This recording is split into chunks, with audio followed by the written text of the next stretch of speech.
Olá! O que é que um antigo deus romano pode ter a ver com uma das mais radicais teorias modernas sobre a natureza do próprio tempo? Parece uma ligação improvável, não é? Pois bem, é precisamente essa história que vamos explorar numa viagem que nos vai levar da mitologia antiga à cosmologia de ponta. Vamos começar com uma pergunta que parece simples, mas que na verdade é incrivelmente profunda. Porquê é que o tempo só anda para a frente?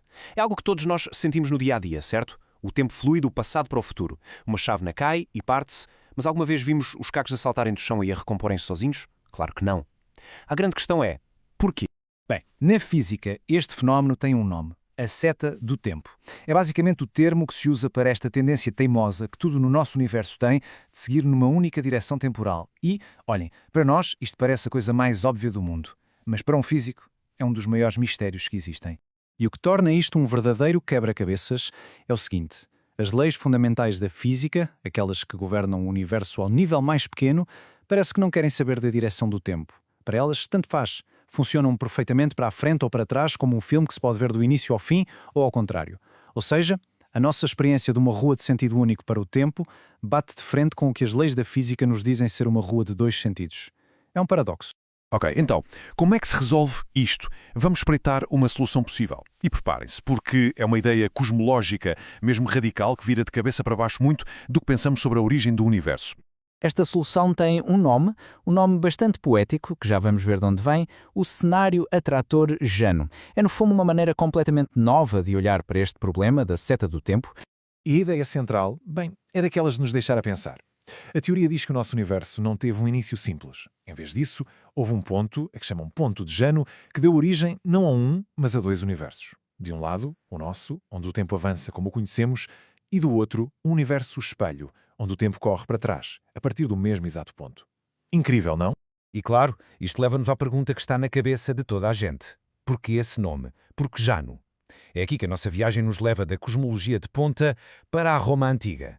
A resposta está num deus do panteão romano. Jano, ou Janus, em latim, é a peça-chave para percebermos não só o nome, mas a beleza do conceito por trás desta teoria. Então, quem era este Jano? Ora bem, ele era o deus das portas, dos portões, de todas as passagens e transições. Era o deus dos começos e dos fins, da guerra e da paz, de todas as dualidades. E a sua imagem de marca, claro, eram as suas duas faces. Uma sempre a olhar para trás, para o passado, e a outra sempre virada para a frente, para o futuro. A sua importância em Roma era tal que o seu templo principal tinha uma função muito especial.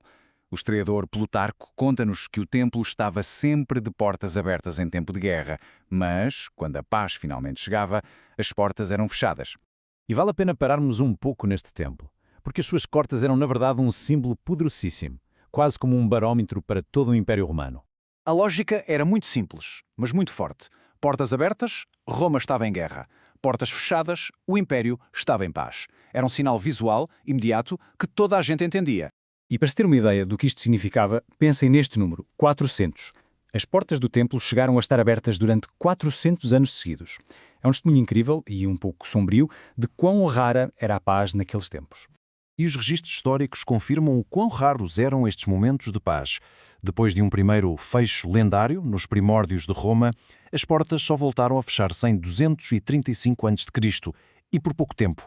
Foi preciso chegar o imperador Augusto para que as portas se fechassem mais vezes, simbolizando o fim de décadas de guerras civis e o início da famosa Pax Romana. Cada vez que as portas se fechavam, era um acontecimento monumental. E agora vamos juntar as duas pontas desta história. É aqui que a mitologia e a cosmologia se encontram de uma forma, bem, surpreendentemente elegante. Pensem nisto, as duas faces de Jano, a olhar em direções opostas, para o passado e para o futuro, a partir do mesmo ponto. É a metáfora perfeita para esta ideia de um universo com duas setas do tempo, também a apontar em direções opostas, a nascer de uma única origem. E esta dualidade está em todo o lado. Vejam só os paralelos. O deus Jano, passado e futuro.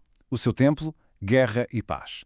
E o ponto de Jano da teoria cosmológica, o tempo do nosso universo e o tempo de um universo espelho. Sempre duas faces de mesma moeda a apontar em direções opostas. Portanto, a ideia-chave é mesmo esta. Da mesma forma que Jano está no limiar, a olhar para o que foi e para o que será, a teoria do ponto de Jano propõe uma origem única para duas linhas temporais que correm em sentidos contrários.